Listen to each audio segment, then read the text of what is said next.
Assalamualaikum sahabat Islami keren dimanapun anda berada. Bagaimana kabarnya? Saya harap kalian baik-baik saja dan selalu dalam lindungan Allah Ta'ala. Berjumpa lagi dengan saya Azmi, tidak pakai gus di awal, untuk menemani dan memberikan informasi dengan ciri khas saya sendiri, the one and only, yang tidak bermaksud merendahkan siapapun di sini, tapi hanya untuk saling berbagi sekaligus memeriahkan channel Islami yang semakin sepi. Sahabat Islami keren, pada umumnya manusia baru bisa berbicara atau mengucapkan suatu perkataan itu saat ia berusia 12 sampai dengan 18 bulan. Itu pun kata-katanya masih acak dan bahkan ada yang tidak terdengar jelas. Namun tahukah anda bahwa pernah ada dalam sejarah jika ada bayi-bayi yang bisa berbicara secara fasih layaknya orang dewasa ketika masih dalam buayan bunda? Namun bayi siapakah itu? Apakah termasuk bayinya Kak Romlah? Tenang. Karena di sini kita akan mencoba membahas selengkap-lengkapnya. Sebelum kita lanjut dengan kisahnya, silahkan subscribe, komen, dan share agar kalian termasuk orang-orang yang peduli pada agama, agar mendapat banyak pahala, juga agar mendapat wawasan baru untuk anda, dan tentunya juga agar saya terngiang-ngiang pada kalian semua. Kisahnya setelah intro, mohon saksikan bersama-sama.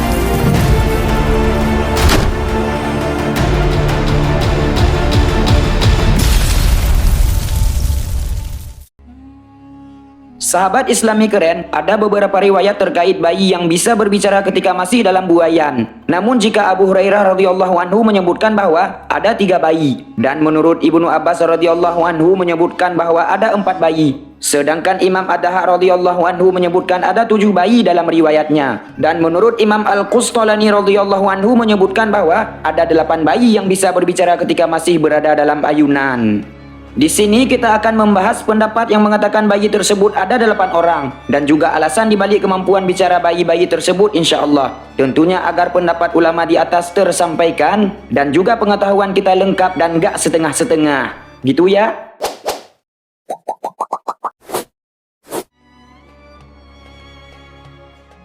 Nabi Isa alaihissalam ialah salah satu nabi dan rasul yang wajib kita ketahui.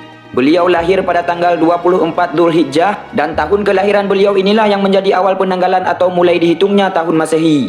Nabi Isa alaihissalam lahir dari seorang wanita suci lagi taat kepada Allah yang bernama Maryam, atau yang dikenal Maria dalam agama Nasrani. Sebelum kelahiran Isa alaihissalam, Maryam ditemui oleh malaikat Jibril yang menyamar sebagai seorang pria.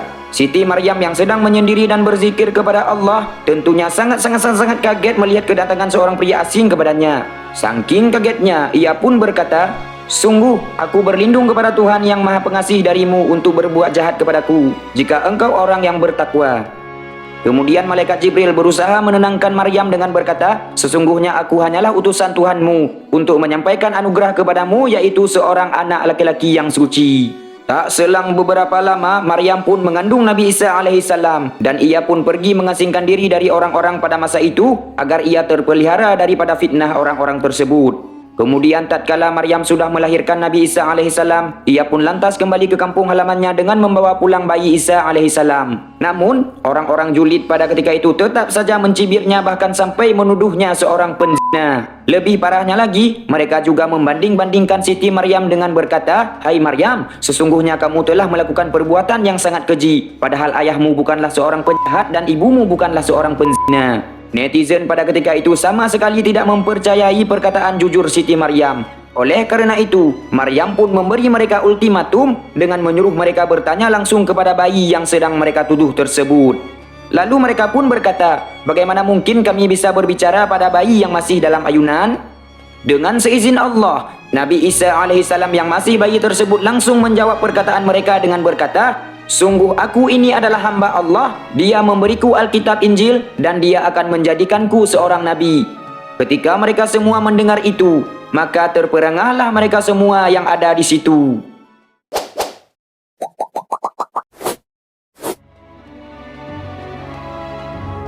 Sahabat Islami keren, dikisahkan dalam hadis dari riwayat Abu Hurairah radhiyallahu anhu bahwa pernah ada seorang ahli ibadah dari kalangan Bani Israel yang bernama Juraij.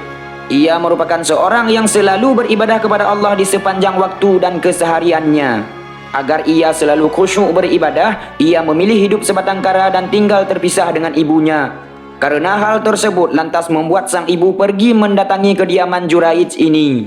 Sang ibu yang sudah tiba di pintu depan rumah anaknya lalu memanggilnya. "Wahai Juraij, aku ibumu, kemarilah dan berbicaralah denganku." Karena pada ketika itu Juraij sedang solat sunnah, berkatalah ia dalam hatinya, "Ya Allah, ibuku dan solatku." Lalu ia pun memilih solatnya. Karena tidak mendapatkan respon dari Juraij, ibunya pun kembali pulang dengan hati yang sangat kecewa. Pada hari yang lain, ibunya yang semakin rindu kepada anaknya lalu pergi untuk menemuinya lagi. Namun untuk kedua kalinya kejadian pertama kembali terulang dan ibunya pun kembali pulang sebelum bertemu dengan Juraij anaknya. Lalu pada hari yang lain, ibunya yang sudah sangat rindu pada Juraij pergi lagi untuk menemuinya. Namun kejadian pertama dan kedua kembali terulang. Ketika ibunya memanggil Juraij, ia selalu sedang melaksanakan solat dan tidak sempat menjawab perkataan ibunya karena ia lebih memilih solat sunnahnya tersebut. Dikarenakan sang ibu merasa kesal dan kecewa kepada Juraij yang tidak pernah menjawab panggilan dan nada dering daripadanya, lalu sang ibu pun berdoa kepada Allah dengan berkata, "Ya Allah, ini adalah Juraij, dia adalah anakku. Aku mengajaknya berbicara, namun ia menolak permintaanku. Ya Allah, jangan engkau matikan dia sebelum engkau memperlihatkan kepadanya seorang wanita penzina." Sungguh jikalau seandainya ibu Juraij itu berdoa agar Juraij terfitnah pada ketika itu, niscaya Allah akan mengabulkan doanya tersebut. Lalu pada malam itu ada seorang pengembala kambing yang sedang bermalam di sekitar rumah Juraij itu. Dalam waktu bersamaan ada seorang wanita pelatet yang menawarkan diri kepada Juraij. Juraij yang sangat taat beribadah kepada Allah tentunya menolak permintaan wanita tersebut. Atas penolakan Juraij tersebut, si wanita pelatet yang nafsunya sudah sangat bergejolak, membara berapi-api dan segala titutnya pun langsung menemui si pengembala kambing yang sedang berada di sana.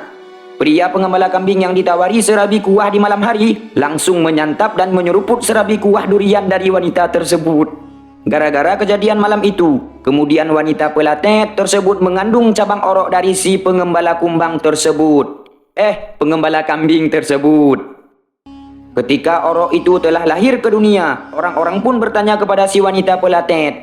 Namun parahnya, si wanita pelatet justru mengatakan bahwa itu merupakan anak dari Juraij. Netizen yang mendengar itu tentunya sangat geram dan langsung mengambil kapak dan sekop menuju ke rumah Juraij untuk memberinya pelajaran. Setibanya orang sekampung itu ke rumah Juraij, mereka pun langsung merusak kediaman Juraij setelah panggilan mereka tidak dijawab oleh Juraij yang sedang solat. Setelah selesai dari solatnya, barulah Juraij menemui mereka. Netizen yang melihat Juraij langsung berkata, "Tanyakan hal ini kepada wanita tersebut." Setelah Juraij menyadari atau ngeh dengan permasalahan itu, lalu Juraij pun tersenyum dan ia pun lalu mengusap kepala bayi tersebut dan bertanya kepadanya, "Siapakah bapakmu, hai bayi?"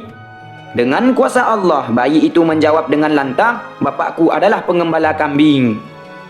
Setelah orang sekampung mendengar itu, mereka yang merasa bersalah berkata kepada Juraij, "Tempat ibadahmu yang telah kami hancurkan akan kami bangun kembali dengan emas dan perak."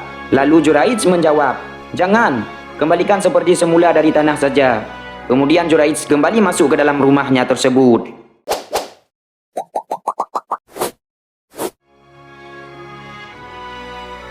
Sahabat Islami keren, dikisahkan dulu pernah ada seorang bayi dari kalangan Bani Israel yang sedang disusui oleh ibunya. Tiba-tiba lewatlah seorang lelaki tampan memakai pakaian yang sangat bagus yang sedang mengendarai hewan tunggangannya. Lalu sang ibu bayi yang melihat pria itu pun berdoa kepada Allah dengan berkata, "Ya Allah, ya Tuhanku, jadikanlah anakku ini seperti lelaki yang sedang mengendarai hewan tunggangannya itu." Ajaibnya, bayi tersebut pun melepas susuannya dan menoleh ke arah lelaki yang dimaksud ibunya tadi sambil berkata, "Ya Allah, janganlah engkau jadikan aku seperti lelaki itu." Dan ia pun kembali menyusu kepada ibunya setelah mengatakan hal tersebut. Lalu pada suatu ketika, ibu yang sedang menyusui bayinya tersebut melihat sekumpulan orang yang sedang memukuli seorang wanita sambil berkata, "Kamu wanita yang tidak tahu diuntung, kamu telah berzina dan telah mencuri juga." Tetapi wanita itu berkata dengan tegas, "Allah lah penolongku, sesungguhnya dialah sebaik-baik penolong." Ibu bayi yang melihat hal tersebut pun kemudian berdoa kepada Allah, "Ya Allah, ya Tuhanku, janganlah engkau jadikan anakku seperti wanita itu." Tiba-tibanya lagi, bayi itu kembali berhenti dari persusuannya dan menoleh ke arah pandangan ibunya sambil berkata, "Ya Allah, ya Tuhanku, jadikanlah aku seperti dia." Karena bayinya selalu membantah doanya tersebut, lantas membuat ibu itu berkata kepada bayinya, "Celakalah kamu anakku, kenapa kamu selalu saja membantah doaku?" Bayi yang mendengar perkataan ibunya pun menjawab, "Sesungguhnya lelaki yang gagah itu ialah seorang diktator yang sangat kejam. Itulah sebabnya aku mengucapkan, Ya Allah, ya Tuhanku, jangan jadikan aku seperti dia."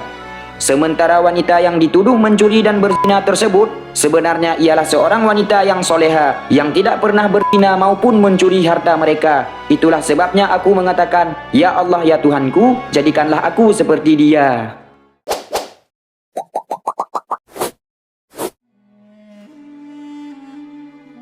Sahabat Islami keren, Nabi Yusuf alaihissalam ialah salah seorang nabi dan rasul yang wajib kita ketahui namanya. Beliau sangat terkenal di kalangan kaum wanita pada masanya hingga sekarang sebagai nabi yang sangat tampan. Beliau tinggal bersama salah seorang penguasa di negeri Mesir sebagai anak angkat darinya. Di sana juga terdapat istri dari sang penguasa tersebut yang bernama Zulaikha. Si Zulaikha ini benar-benar tidak tahan saat melihat ketampanan Nabi Yusuf alaihissalam, sehingga membuatnya sering merayu dan menggoda Nabi Yusuf alaihissalam. Namun karena Nabi Yusuf alaihissalam ialah seorang hamba yang sangat taat kepada Allah, tentunya ia menolak dengan tegas rayuan dan godaan istri sang penguasa itu. Akhirnya tibalah masa di mana Zulaikha ini berada di puncak angan-angannya. Ia pun menangkap Nabi Yusuf dan berniat untuk mengajaknya Nabi Yusuf yang mendapat perlakuan tersebut pun langsung lari untuk menjauhi Zulaikha tersebut. Namun karena Zulaikha sangat kekeh, ia pun menarik baju Nabi Yusuf hingga baju gamisnya robek di bagian belakang. Dalam waktu bersamaan, muncullah suami dari Zulaikha yang memergoki kejadian tersebut. Alih-alih mengakui kesalahannya, Zulaikha justru mengadu dan menfitnah Nabi Yusuf lah yang ingin memperkaosnya. Dari dulu sampai sekarang, emang belibet kalau urusannya sama wanita. Lanjut. Maka terjadilah perdebatan yang tidak ada ujungnya di antara mereka semua. Karena perdebatan yang terus berkecamuk, hadirlah seorang bayi di sana yang memberi solusi untuk menemukan pelaku yang sebenarnya. Bayi yang merupakan bayinya paman Zulaikha itu sendiri lalu berkata kepada mereka semua, jika bajunya robek di depan, maka lelakilah yang bersalah, dan jika yang robek di belakang, maka perempuanlah yang bersalah. Ketika mereka semua melihat bahawa baju gamis Nabi Yusuf robek di bagian belakang, maka jelaslah kepada mereka bahawa Zulaikha lah sang pelaku yang sebenarnya. Dengan kesaksian dari bayi tersebut, Allah menyelamatkan Nabi Yusuf alaihissalam dari tuduhan yang sangat buruk atasnya.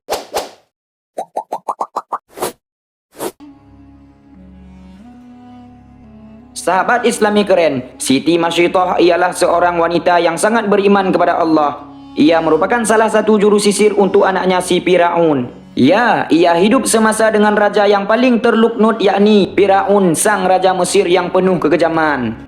Firaun atau Fir'aun sih? Malas juga nyebut namanya. Lanjut, si Firaun ini tak segan-segan menghabisi siapa saja yang ketahuan beriman atau beragama selain kepadanya. Pada suatu hari ketika Masyidah menyisiri rambut si anak Firaun, entah apa yang membuat Masyidah kaget sehingga membuat sisirnya jatuh ke lantai. Dan pada saat mengambil kembali sisir itu, ia secara tidak sengaja mengucapkan lafaz Bismillah. Si anak Firaun yang mendengar itu langsung melaporkan kejadian itu kepada ayahnya yang terluknut itu. Firaun yang mendapat laporan itu tentunya sangat geram dan segera menyuruh prajuritnya untuk menyiapkan dan memanaskan wajan yang sangat besar untuk merebus Siti Masyidah bersama bayi yang digendongnya tersebut. Pada ketika disuruh melompat ke dalam bejana inilah Siti Masyidah sempat merasa ragu karena begitu sayangnya ia kepada bayinya. Namun sang bayi langsung memperkuat iman ibunya tersebut dengan berkata, "Wahai ibu, masukkanlah dirimu, sebab siksa dunia jauh lebih ringan daripada siksa akhirat."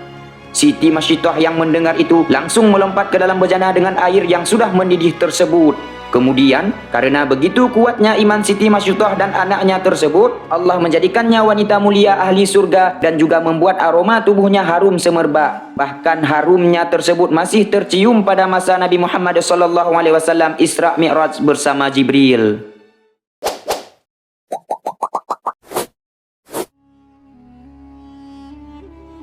Sahabat Islami keren, Ashabul Ukhdud ialah dua suku kata dari bahasa Arab. Ashabu artinya orang-orang, sementara Al-Ukhdud berarti parit.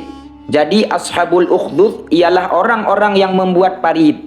Jadi pada ketika itu dikisahkan hiduplah seorang raja yang sangat kejim lagi jahit. Ia akan menghabisi siapapun orang yang tidak mengakuinya sebagai Tuhan.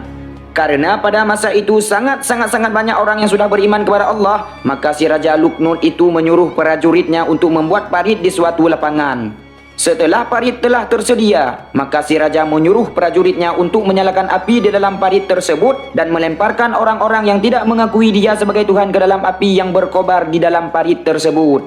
Semua orang yang ketahuan beriman kepada Allah, baik tua maupun muda, pria dan wanita, bahkan bayi pun tak segan ia lemparkan ke dalam kobaran api tersebut. Di antara orang-orang yang dilemparkan ke dalam parit itu, ada seorang ibu yang membawa bayinya. Ia adalah seorang yang ketahuan beriman kepada Allah.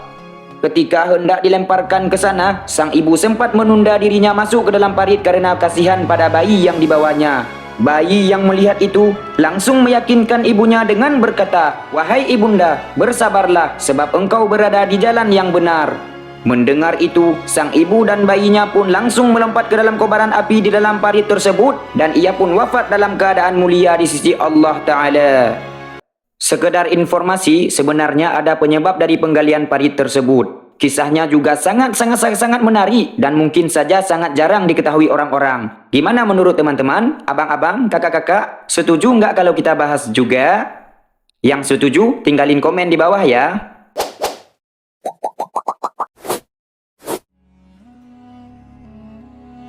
Nabi Zakaria juga merupakan salah satu nabi dan rasul yang wajib kita ketahui.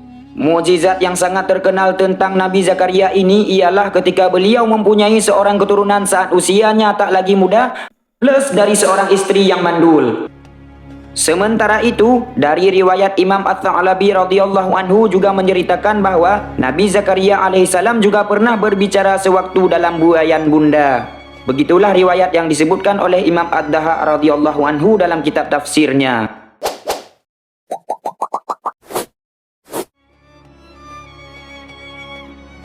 Sungguh banyak sekali kemuliaan pada Nabi dan Rasul yang terakhir ini. Jika kita membicarakan kisah beliau, sungguh sangat banyak sekali.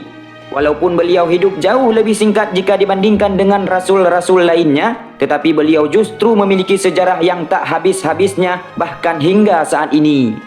Sahabat Islami keren, dalam sirah Al-Waqidi disebutkan bahwa pada awal kelahiran Nabi Muhammad SAW, ia juga pernah berbicara layaknya orang dewasa.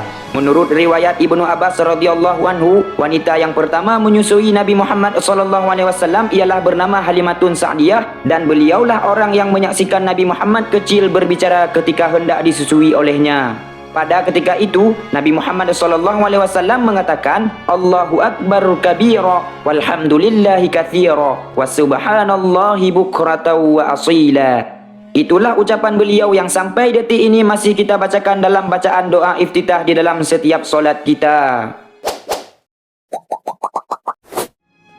Sahabat Islami keren, itulah kedelapan bayi yang bisa berbicara ketika masih dalam ayunan. Semoga dengan video ini membuat pengetahuan kita makin bertambah dan semoga penonton setia channel Islami keren diberi keturunan cantik dan tampan juga soleh dan soleha. Amin ya rabbal alamin. Wallahu a'lam bissawab. Saya Azmi mewakili diri sendiri mengucapkan terima kasih banyak atas segala perhatian. Mohon maaf atas segala kesalahan pengucapan. Akhirul kalam. Wassalamualaikum warahmatullahi wabarakatuh.